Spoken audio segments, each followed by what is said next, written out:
Jodedach! Herzlich willkommen auf meinem kleinen, bescheidenen Kanal. Ich bin der Leo. Schön, dass ihr eingeschaltet habt. Ja, liebe Freunde, Achilles-Ferse entschied den Trojanischen Krieg quasi. Und Sibulonsens Ferse sorgte für die einprägsamste Szene in diesem Spiel. Ich muss ehrlich sagen, diese Niederlage, die schmerzt, aber ich bin nicht sauer, weil ich habe ja schon von Anfang an gesagt, diese Mannschaft, dieses Konstrukt ist ja von Anfang an auf finanziellen Steroiden aufgebaut und deswegen sah ich uns auch nicht in der Bringschuld. Aber wir hatten heute auf jeden Fall so einige Möglichkeiten, zumindest ein Unentschieden zu holen. Und auch zwischendurch sah es doch recht gut aus, was da teilweise, zumindest in der ersten Halbzeit, geboten wurde. Also wir haben auf jeden Fall gefightet, finde ich an der Stelle. Vielleicht war das nicht alles immer ganz so überzeugend, aber ich will jetzt nicht zum wiederholten Male sagen, wir haben uns relativ gut verkauft gegen einen overpowerten Gegner. Ja, aber trotzdem, ich hätte schon gern heute einen Punkt mitgenommen. Versuchen wir uns noch an ein paar Sachen zu erinnern, die mir während des Spiels so aufgefallen sind. Ich musste schon, ehrlich gesagt, schmunzeln, als ich an der Werbebande plötzlich die Werbung von Holy sah. Das ist ja ein Werbepartner vom FC. Ihr wisst schon, die gesunde Alternative zu Energy Drinks. Muss ich schon drüber schmunzeln. Also, by the way, ich habe zwar kein Kleingewerbe bisher angemeldet, aber falls Holy Interesse an einer Partnerschaft hat, ist der einzige Energy Drink, mit dem ich mich identifizieren kann, wahrscheinlich. Said El-Mala und Ragnar Ache sind ja gemeinsam gestartet im Sturm. Ich glaube, das war irgendwie so ein 3-4-3, das wir heute gespielt haben. Und Kaminski gehörte auch zu dieser Sturmkonstellation dazu. Ich finde, Ache und Said haben zumindest in der ersten Halbzeit richtig gut miteinander harmoniert. Das hatte natürlich ein bisschen Hoffnung bei mir geweckt. Aber nun ja, im Nachhinein kam dann das unvermeidliche Gegentor in der 29. Spielminute. Ich will da jetzt noch nicht zu viel auf der Mannschaft herumhacken. Ja, ich finde, die Abwehr hat sich jetzt auch schon wieder nicht ganz korrekt positioniert. Das hat man selber gesehen. Man kann ja gerne draufhauen, wenn es gegen Gegner geht, die unsere Kragenweite quasi sind. Da raste ich gerne mal aus. Da bin ich dann sauer, wenn wir gegen solche Gegner verkacken. Aber hier sage ich, okay, weißt du was, es war zu erwarten. Mit für mich wenigen Highlights, zumindest aus meiner Perspektive, ging es dann in die Halbzeitpause. Bis dahin, zumindest was ich so am Fernsehen vernehmen konnte, klang es nach einer ziemlich guten Stimmung. Also ich denke nicht, dass man irgendwie auch noch ansatzweise großartig die Red Bull-Fans vernehmen konnte. Nochmal zur Info, aus beruflichen Gründen bin ich aktuell nicht in der Lage, ins Stadion zu gehen. Hört auf nachzufragen. Bitte, der Stachel sitzt tief, streut nicht noch Salz in die Wunde. Aber dann in der 51. Spielminute gelingt Jan Thielmann wahrscheinlich der Glückstreffer der Saison. Also da fällt er quasi noch beim Ausholen hin und zirkelt den Ball von seiner Seite aus linke Ecke. Ich habe letztens Jan Thielmann ziemlich kritisiert und er ist auch immer noch nicht der Spieler, wo wir sagen, das ist der absolute Top-Spieler beim FC und das absolute Top-Talent, aber sagen wir mal so, gerne mehr solche Aktionen und wenn es dann nur so eine Aktion ist, die dann gerne auch mal spielentscheidend sein kann.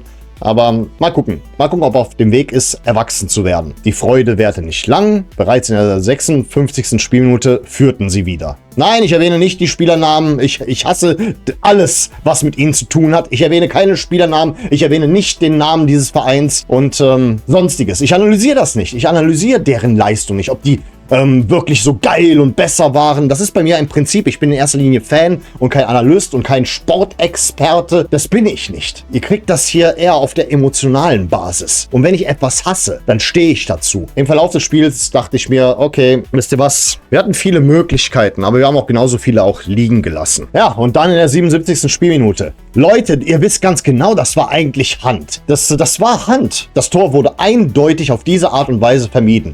Aber der Videoassistent war diesmal nicht irgendwie uns gegenüber gnädig. Ich meine, guckt euch mal diese Bilder an. Wenn ich mir das genau betrachte, sind Sibulonsens Arm und der Arm des Red Bull-Spielers auf derselben Höhe. Aber es ist diese verdammte Ferse. Diese eine Ferse, ein Detail, das sonst niemand sich ansieht. Das ist das alles Entscheidende gewesen. Warum? Gesagt wurde, im Vorfeld gab es eine Abseitsposition und deswegen kein Handelfmeter. Jemand hat im Netz noch dieses Bild hier gepostet und muss die Linie nicht da gesetzt werden. Nun ja, wie gesagt, ich bin da kein absoluter Experte, aber halten wir fest, es war diese Ferse, die dafür sorgt, dass wir dieses Spiel noch weiterhin in Erinnerung behalten werden, obwohl ich es gerne abhaken wollte. Wer weiß, was danach geschehen wäre. Weil ich sage ganz ehrlich, wir hätten einen Punkt schon heute mitnehmen können. Aber gut, was mir halt Sorgen bereitet. Und jetzt kommen wir zu dem Punkt, wo man mal wieder ein bisschen nörgelt. Es ist aber echt nicht so gemeint. Alle anderen Mannschaften, bis auf Werder Bremen, die unmittelbar hinter uns stehen, haben ihren Soll erfüllt oder kommen immer näher ran. Unter anderem auch die Mainzer. Okay, die Heidenheimer, die sind langsam unten festgefahren, aber sogar St. Pauli hat gewonnen. Und ich denke mal, die Stuttgarter haben ziemlich viel Wut im Bauch und die lassen sie gerne an uns aus. Keine Ahnung, also das ist halt ein bisschen blöd gelaufen dieses Wochenende. Ich saß da gestern nach Feierabend und habe mir dann die ganzen Ergebnisse angesehen und ich dachte mir auch so, ey, jetzt fehlt es noch, dass wir ausgerechnet an diesem Wochenende verlieren. Weil die kommen alle immer näher und keine Ahnung, das gefällt mir nicht, wenn ich es mir so ansehe. Wie sie alle immer näher an uns ranrücken. Deswegen, die kommenden Spiele werden sehr wichtig. Sehr, sehr wichtig. Auch gegen Stuttgart erhoffe ich mir nicht viel, aber wer weiß. Vielleicht schaffen wir es mal, diesmal zumindest einen Punkt aus Stuttgart zu entführen. Kann vielleicht mal sein, weil dieses Jahr heißt es ja Saufen verboten. Die Mannschaft soll mutmaßlich bereits am Weiberfastnacht in Stuttgart anreisen. Und da ist nicht viel mit Karneval und dergleichen. Was ich befürworte. Ich habe mich schon lange dafür ausgesprochen. Was dann nach dem Rosenmontag passiert, das ist eine andere Geschichte. Aber für den Moment finde ich das gut. Ich befürworte es, aber ich hoffe, es bringt was. Ich habe mir nicht viel erhofft an diesem Wochenende, aber womit ich nicht gerechnet hatte, war, dass unsere Konkurrenz so viel punktet. Und das bereitet mir nur Sorgen an der Stelle. Weil wie gesagt, diese Wettbewerbsverzerrung hat heute nochmal unter Beweis gestellt, wie sie bevorzugt wird. Echt wegen einer Ferse. Wer sieht sich denn sowas an? Vor allen Dingen, kurze VAR-Diskussion. Ganz ehrlich, schafft die Scheiße ab. Weil, wenn da nicht schon bereits in diesem VAR-Studio beschlossen wird, wir haben es erkannt, nimm es zurück oder sowas in der Richtung. Aber nee, so von wegen, uns wird noch suggeriert, dass der Schiedsrichter Mitspracherecht hat und was weiß ich alles. Der Schiedsrichter soll weiterhin seine Rolle tragen und so weiter. Ey, ganz ehrlich, so irgendwie bei der WM klappt das Ganze doch perfekt. Nahezu perfekt, würde ich mal sagen. Kam zumindest immer so rüber. Also ganz ehrlich, schafft es zumindest so lange ab oder setzt es aus, bis das nicht endlich mal komplett ausgereift ist. Oder bis die Regularien für jeden absolut verständlich sind. Aber sowieso, es unterbricht das Spiel, es zieht es unnötig in die Länge. Ich bin allein schon wegen diesen ganzen Unklarheiten kein Befürworter davon. Auch wenn wir ab und zu davon profitiert haben, muss man an der Stelle mal sagen. Heute war das nicht der Fall. Wie gesagt, die overpowerte Mannschaft hat mal wieder gewonnen. Ich habe es auch so erwartet. Vielleicht solltet ihr da draußen mal mit euren Spieltagstipps ein bisschen vorsichtiger umgehen. Wie gesagt, ich habe ja die Verantwortung euch in die